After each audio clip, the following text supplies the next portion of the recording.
MP board कक्षा 8वीं में पढ़ने वाले प्यारे छात्रों, यहाँ पे आपका वो वीडियो आ चुका है जिसका आपको बेसब्री से इंतजार था। कक्षा आपका 8वीं का देखिए, यहाँ पे पूरा विषय सामाजिक विज्ञान का आपका पूरा वायरल गारंटीड पेपर अभी मजा आएगा ना भिड़ो। और अगर इस पेपर की आप तैयारी कर लेते हैं तो आप यहाँ पे देखिए पूरा पेपर आपका यहाँ पे आप भौकाल ला दोगे। एक एक क्वेश्चन आपको यहाँ पे रट लेना है। देखिए आपको बता दें कि आपका पूरा पेपर आपका यहाँ पे आपका यही वाला आपका आने वाला है। पिछली बार आपका विज्ञान के पेपर में आपको सेट ए और आपको सेट बी दिया गया था, लेकिन दुर्भाग्यवश आपका यहाँ पे सेट डी का पेपर आपके पेपर में आया था। तो चलिए फटाफट यहाँ पे पूरा पेपर आपको यहाँ पे वायरल पेपर आपको दे रहे हैं, एक एक क्वेश्चन की आपको तैयारी करवाएंगे। सेट डी का आपका पेपर है, तो हमारे जोरदार मेहनत के लिए आपको यहाँ पे वीडियो को दिल से सब्सक्राइब करना है और यहाँ पे चैनल को सब्सक्राइब तो कर ही लेना है, जिससे आप यहाँ पे टॉपर से बन जाओ और सामाजिक विज्ञान के पेपर में आप यहाँ पे गर्दा मचा दो। तो चलिए बिना किसी देरी के इस वीडियो को स्टार्ट करते हैं। तो यहां से देखिए दोस्तों, आपको बहुविकल्पीय प्रश्न दिए गए प्रश्न क्रमांक 1 से लेकर 10 तक में। यहां पर प्रत्येक प्रश्न आपका 1 अंक रहने वाला है। इस तरह आपको कुल बहुविकल्पीय प्रश्न में 10 अंक मिलने वाले हैं। तो यहाँ पर देखिए निर्देश दिया है, हमें यहाँ पर प्रश्न को पढ़कर नीचे दिए विकल्पों में से सही विकल्प चुनकर उत्तर लिखना है। प्रश्न 1 है, भारतीय राष्ट्रीय अभिलेखागार कब बनाया गया? तो इसका राइट आंसर आपका हो जाएगा ऑप्शन नंबर बी, 1920 के दशक में बनाया गया था। ठीक है, अभिलेखागार है ना। दूसरा हम देखते हैं, राष्ट्रीय संग्रहालय एवं राष्ट्रीय अभिलेखागार कहाँ स्थित है? तो देखिए इसको उत्तर होगा आपका नई दिल्ली में स्थित है। तो आइए इसके बाद हम देखते हैं यहाँ पर प्रश्न क्रमांक 3, कठपुतली एक रिक्त स्थान होता है। तो क्या होता है आपको पता है वो कठपुतली क्या है भैया? कठपुतली एक खिलौना है। चौथा क्वेश्चन हमें दिया है, ईस्ट इंडिया कंपनी की स्थापना कहाँ की गई थी? तो देखिए ईस्ट इंडिया कंपनी के मुख्य ब्रांच मुख्य शाखा कहाँ पर है? लंदन में। 5वां क्वेश्चन है, कौन सी पश्चिमी ताकत सबसे पहले भारत आई? तो कौन सी पश्चिमी ताकत सबसे पहले भारत आई थी भैया? पुर्तगाली आई थी। इसके बाद हम प्रश्न क्रमांक 6 में दिया है, भारतीय राष्ट्रीय कांग्रेस के अधिकांश प्रारंभिक नेता इनमें से कहाँ के थे? तो इसका राइट आंसर आपका हो जाएगा यहाँ पर बंबई और कोलकाता के थे। इसके बाद 7वां क्वेश्चन हमें दिया है, भारतीय राज्य के रिक्त स्थान अंग होते हैं। तो देखिए इसका राइट आंसर हो जाएगा यहाँ पर 3 अंग होते हैं ना। भारतीय राज्य के 3 अंग होते हैं, लोकसभा, राज्यसभा और विधानसभा। 8वां क्वेश्चन है, संसद द्वारा पारित ऐसा कानून जो बेहद अलोकप्रिय है, यानी कि भारत देश की जनता उसे चाहती नहीं है ना। ऐसे कानून की लोगों द्वारा किस प्रकार आलोचना यानी कि निंदा की जाती है? तो इसका राइट आंसर होगा ऑप्शन नंबर डी, हिंसात्मक क्रियाओं द्वारा, यानी कि वे रोड पर उतर जाते हैं और लड़ने झगड़ने पर उबारू हो जाते हैं। प्रश्न क्रमांक 9 में दिया है, निम्नलिखित में से कौन से संसाधन को निर्धारित नहीं करता है ना। तो देखिए इसका राइट आंसर होगा आपका ऑप्शन नंबर सी, मात्रा। मात्रा से संसाधन पर कोई भी प्रभाव नहीं पड़ता है। 10वां क्वेश्चन है हमारा यहाँ पर, चैनल को सब्सक्राइब करो पहले। हाँ जल्दी करो, मुझे पता है कि आप लोग नहीं करते हो, वीडियो देखते हो लेकिन सब्सक्राइब नहीं करते। ये लाल कलर का बटन नहीं, इसे दबाओ, जल्दी दबाओ, जल्दी दबाओ, फिर मैं शुरू करूँ। दबा दो जल्दी, दबा दिया, घंटी भी दबा देना, ठीक है। इनमें से कौन से स्थान सघन बसे क्षेत्र है? तो इसका राइट आंसर होगा ऑप्शन नंबर बी, नदी घाटी। चलिए इसके बाद हम बढ़ते हैं यहाँ पर प्रश्न क्रमांक 11 से लेकर 20 तक में लघुत्तरीय प्रश्न दिए गए। प्रत्येक प्रश्न 3 अंक का यहाँ पर रहने वाला है। तो प्रश्न क्रमांक 11 में दिया है, जेम्स मिल कौन था? तो देखिए इसका आंसर होगा जेम्स मिल भैया एक स्कॉटिश, यानी स्कॉटिश मतलब क्या? स्कॉट जो देश है वहाँ का रहने वाला था और वहाँ का अर्थशास्त्री तथा एक राजनीतिक दार्शनिक था। ये बात आपको समझ में आ गई होगी, क्या था? अर्थशास्त्री और राजनीतिक दार्शनिक था। प्रश्न क्रमांक 12 है, चार्टर से क्या मतलब है? तो देखिए हम बताते हैं चार्टर से क्या मतलब है। चार्टर से तात्पर्य था कि इंग्लैंड का कोई अन्य कोई व्यापारिक समूह पूर्व के साथ व्यापार में कंपनी के साथ प्रतिद्वंदिता नहीं करेगा, है ना। मतलब कि भाई कंपटीशन नहीं बढ़ाएगा। प्रतिद्वंद का अर्थ क्या होता है? कंपटीशन। प्रश्न क्रमांक 13 है, वन गांवों की स्थापना क्यों की गई थी? तो इसका उत्तर है, रेलवे के स्लीपर निर्माण के लिए पेड़ काटने वाले मजदूरों की सस्ती एवं आसानी से उपलब्धता को ध्यान में रखकर वन गांवों की स्थापना की गई, है ना। इसके बाद हम देखते हैं प्रश्न क्रमांक 14। मुगल सम्राट विद्रोहियों का समर्थन करने के लिए क्यों तैयार हुए? तो इसको उत्तर आप यहाँ पर दे सकते हैं। जो मुगल सम्राट है, मेरठ पर कब्जा करने के पश्चात वहाँ के सिपाही दिल्ली की ओर बढ़े। दिल्ली रेजिमेंट के सिपाहियों ने भी विद्रोह कर दिया तथा अपने अफसरों की हत्या कर दी। ये सभी सिपाही लाल किला पहुँचे तथा बहादुर शाह जफर को उन्होंने अपना नेता घोषित कर दिया। ऐसी स्थिति में अनिच्छा के बावजूद बहादुर शाह को विद्रोहियों का समर्थन करने के लिए तैयार होना पड़ा। यहाँ से लेकर यहाँ तक आप उत्तर लिख देंगे। प्रश्न क्रमांक 15 है, वुड के डिस्पेच से आप क्या समझते हैं? तो इसको उत्तर हम देखते हैं। 1854 में ईस्ट इंडिया कंपनी के लंदन स्थित बोर्ड ऑफ डायरेक्टर्स ने भारतीय गवर्नर जनरल को शिक्षा के विषय में एक नीति पत्र भेजा। चूंकि यह नीति पत्र चार्ल्स वुड द्वारा भेजा गया था, अतः, है ना, चार्ल्स वुड के द्वारा भेजा गया, इसलिए इसे हम वुड के डिस्पेच के नाम से जाना लगा। प्रश्न क्रमांक 16 है, संवैधानिक उपचार के अधिकार में किस बात का उल्लेख किया गया है? तो उसका उत्तर है हाँ, इस अधिकार के अंतर्गत यदि किसी नागरिक को लगता है कि राज्य द्वारा उसके किसी मौलिक अधिकार का उल्लंघन हुआ है ना, राज्य सरकार ने उसके किसी मौलिक अधिकार का उल्लंघन किया है। मौलिक अधिकार कितने होते हैं भैया? 6 होते हैं। तो वह अदालत में जा सकता है और केस फाइल कर सकता है। 17वां है, विपक्षी दल किसे कहते हैं? तो देखिए, आपने जैसा कि देखा होगा, भारत में प्रधानमंत्री कौन है? नरेंद्र मोदी जी। वह भारतीय जनता पार्टी के नेता है। तो जो भी दल या फिर पार्टी सत्ता में रहती है उसे हम सत्ता पक्ष दल कहते हैं। और जो भी अपोजिशन में होता है, जो कि बहुमत प्राप्त दल का विरोध करता है, जो सत्ता में जो बैठा दल है, जैसे कि राहुल गांधी जी जो है वे मोदी जी का विरोध करते हैं। तो इसका अर्थ क्या है? राहुल गांधी किस में है? विपक्षी दल में है, यानी कि कांग्रेस में है।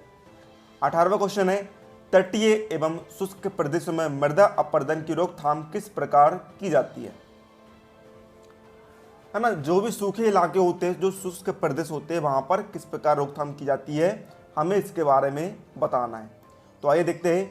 तटीय और शुष्क प्रदेशों में मृदा आवरण यानी कि मिट्टी को बचाने के लिए, पवन गति को रोकने के लिए वृक्ष कतारों में लगाए जाते हैं, जिसे मेखला कहते हैं, है ना। एक के बाद एक कतार में, लाइन में पेड़ को लगा दिए जाते हैं। 19वें क्वेश्चन है, स्थानांतरित कृषि क्या है? तो नाम से स्पष्ट है, स्थान का बदलना, है ना। तो देखिए, वृक्षों को काटकर और जलाकर भूखंड को साफ किया जाता है, तब राख को मृदा में मिलाया जाता है और फसलों को उगाया जाता है। मतलब कि क्या कर रहा है? वे भूमि का स्थानांतरण कर रहा है। एक फसल एक भूमि से निकली तो उसने भूमि को छोड़ दिया और एक नए भूमि पर जाकर खेती कर रहा है। इससे हानि क्या है? हानि बहुत सारी है। पहला, इससे क्या हो रहा है? वनों का ह्रास हो रहा है ना। मतलब कि क्या कर रहा है भैया? वे वृक्ष को, वन को काट दे रहा है और जला दे रहा है। दूसरा, मृदा अपरदन हो रहा है। 20वां क्वेश्चन है, लोगों को एक संसाधन क्यों समझा जाता है? अब आप बताइए, संसाधन किसे कहते हैं? संसाधन मतलब कि वस्तु जिसका हम उपयोग करते हैं अपने जीवनचर्या को चलाने के लिए, अपने दैनिक कार्यों में। तो लोगों को संसाधन इसलिए माना जाता है क्योंकि वे अपनी आवश्यकताओं और योग्यताओं द्वारा प्रकृति में उपलब्ध वस्तुओं को, है ना, जो वस्तु है उसे संसाधन में परिवर्तित करते हैं।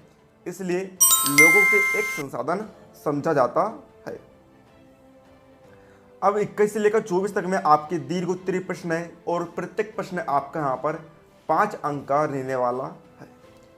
तो 21वां क्वेश्चन है, यूरोपीय व्यापारी कंपनियों के बीच भारत में होने वाली लड़ाइयों के कारणों की चर्चा कीजिए। तो इसका उत्तर है, यूरोपीय व्यापारी कंपनियों के बीच भारत में होने वाली लड़ाइयों के प्रमुख कारण निम्नलिखित है। पहला क्या है, ये सभी यूरोपीय कंपनी लगभग एक जैसी, मतलब कुछ जितने भी यूरोपीय कंपनी है जो कि अमेरिका की है, यूरोप की है, उनके बीच में आपस में ही लड़ाई होती है। इसके कारण हम बता रहे हैं। तो वे सभी क्या करती है, पहला कारण ये है कि वे जो है एक जैसी ही चीज़ों का व्यापार करती है और इस कारण इनमें जो है बहुत सारा कंपटीशन हो जाता है। दूसरा, अच्छी गुणवत्ता वाले महीन सूती एवं रेशमी वस्त्रों की यूरोपीय बाजारों में काली मिर्च, लौंग, इलायची आदि भी यूरोप में बहुत लोकप्रिय थे और जिनकी बहुत मांग थी। तीसरा, कंपनियों के बीच कड़ी प्रतिस्पर्धा के कारण इन चीज़ों की कीमतें बढ़ जाती थी। फलतः लाभ, मतलब कि देखिए, जब भी कंपटीशन ज़्यादा होता है तो क्या होता है, जो एक कंपनी है वह दूसरी कंपनी से अपना प्राइस कम रखती है, कम करते जाती है। भले ही वह सोचती है कि लाभ हम कम कमा ले, लेकिन हम कम से कम इस कंपनी के टक्कर में तो बने रहे। इस कारण क्या होता है भैया, कीमतें कम हो जाती है और कंपनी को लाभ कम से कम मिल पाता है। और लाभ बढ़ाने के लिए क्या करना पड़ेगा भैया, लाभ बढ़ाने के लिए उन्हें मोनोपोली क्रिएट करनी पड़ेगी, यानी कि कंपटीशन जो है कम से कम रखना पड़ेगा। कंपटीशन जब कम होगा तो वे क्या कर सकते हैं, अपने मार्केट वैल्यू को बनाकर रख सकते हैं। और कंपनियां, चूँकि कंपनियां कम हैं इसलिए उन्हें लाभ ज़्यादा से ज़्यादा मिल पाएगा। तो इस तरह की लड़ाई यहाँ पर होती थी। अब चलिए देखते हैं प्रश्न क्रमांक 22वां। ज्योतिराव कौन थी भैया, एक समाज सुधारक थी। ज्योतिराव और अन्य सुधारकों ने समाज में जातीय असमानताओं की आलोचना को किस तरह सही ठहराया, है ना। क्या होता है भैया, देखिए, समाज में कई सारी प्रकार की, भारत देश में बहुत सारी जातियां हैं। कुछ एससी में आते हैं, कुछ एसटी में, कुछ ओबीसी में, कुछ जनरल में। तो हर समाज का एक अलग रुतबा होता है, अपनी एक अलग पहचान होती है और वह अपने रुतबे को कायम रखना चाहता है। लेकिन कुछ निचले समाज होते हैं जिनका आर्थिक स्तर इतना अच्छा नहीं होता है, तो उन्हें जो बड़े समाज होते हैं उनके द्वारा भेदभाव का सामना करना पड़ता है। तो क्या है भैया, हम देख लेते हैं इसका आंसर। देखिए, ज्योतिराव फुले ने ब्राह्मणों के इस दावे पर, देखिए, जो ब्राह्मण होते हैं, ब्राह्मण खुद को सर्वश्रेष्ठ मानते हैं, खुद को बड़ा ज्ञानी मानते हैं, खुद को बड़ा अमीर मानते हैं। और तो ज्योतिराव ने इस कारण ही उन पर एक प्रहार किया कि भैया वे आर्य थे, ब्राह्मण थे, है ना। और उन्होंने यह तर्क दिया कि आर्य लोग क्या थे भैया, विदेशी थे, विदेश से आए लोग थे, उपमहाद्वीप के बाहर से आए लोग थे, तथा इस देश के सच्चे वारिसों को, है ना, जो इस देश में पैदा हुए हैं, उनके साथ लड़ाई कर यहाँ की भूमि पर उन्होंने क्या कर लिया, अधिकार यानी कि कब्जा कर लिया। और चूंकि ब्राह्मण जो है अपने आप को सर्वश्रेष्ठ मानते थे, अपनी जाति को बहुत ज़्यादा महत्व देते थे, जो भी निचली जाति है उनको वे हीन दृष्टि से देखते थे, यानी कि जलन की दृष्टि से देखते थे। तो ये इस तरह उन्होंने प्रहार किया। अब 23वां क्वेश्चन हमें दिया है, किसी लोकतांत्रिक देश में संविधान की जरूरत क्यों पड़ती है। तो आपको पता होगा भारत क्या है, एक लोकतांत्रिक देश है। लोकतांत्रिक का अर्थ होता है यहाँ की जो जनता जो चाहती है वही सरकारी गद्दी पर बैठता है ना। जैसे कि भारत देश की जनता ने ही नरेंद्र मोदी जी को चुना है, तो इस तरह क्या है, भारत एक लोकतांत्रिक देश है और भारत देश में क्या है, संविधान है। तो इसकी जरूरत क्यों पड़ती है, इसके बारे में हमें बताना है। तो पहला कारण क्या है, इससे क्या फायदा होता है भैया, जो नागरिक है अपने अनुसार, इच्छा और सपने का अनुसार अपने संविधान को रच सकते हैं। और चूंकि भारत देश की जनता ही राजनेता को चुनती है, तो क्या होता है भैया, इससे सत्ता का जो दुरुपयोग है उसे रोका जा सकता है ना। हर 5 साल में चुनाव होते हैं और जो भी नेता अच्छा काम कर रहा है जनता उसे दोबारा चुनती है। जैसे कि मोदी को दोबारा चुना जाता है ना, अभी फिर चुन लिया जाएगा मोदी जी को, लेकिन है ना, तो इससे साफ पता चलता है कि कौन सा नेता अच्छा काम कर रहा है, जनता किसे चाहती है और किसे नहीं चाहती है। थर्ड पॉइंट क्या है, संविधान यह भी सुनिश्चित करता है कि कोई भी ताकतवर समूह किसी दूसरे या कम ताकतवर समूह या लोगों के खिलाफ अपनी ताकत का इस्तेमाल न करे। 24वां क्वेश्चन है, औद्योगिक तंत्र से आप क्या समझते, उदाहरण सहित समझाइए। तो इसको उत्तर आप देखिए पूरा यहाँ से लेकर यहाँ तक आप पूरा लिख देंगे। तो इस तरह विद्यार्थी हमने आपको इस वीडियो में वार्षिक परीक्षा 2023 कक्षा 8वीं सामाजिक विज्ञान का हमने आपको ऐसा वायरल गारंटेड गेस्ट पेपर दिया है। इस पेपर को हमारी टीम ने बनाया है।